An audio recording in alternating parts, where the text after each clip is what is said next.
ла яъбау бикум робби лаула дуаукум.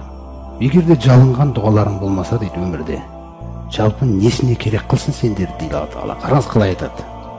Жалынған бір дұғаң болып жүрмесе дейді өмірде, Раббым деп жүрген бір дұғаң болмаса, сен Раббың несіне керек қылсын дейді да.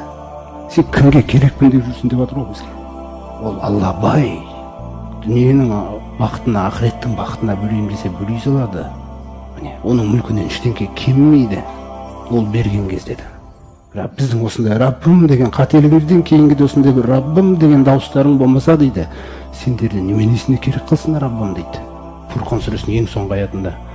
Осы нәрсені түсінсе, адам тәкаппарлана ала ма енді? Өзіңіз ойлаңыз. Адам өзін біреуге дәлелдей ала ма? Кімсің деп отыр Алла Тағала. Сен кімсің дейді. Сен тек қана маған жалбарыну үшін жарланғансың дейді болды.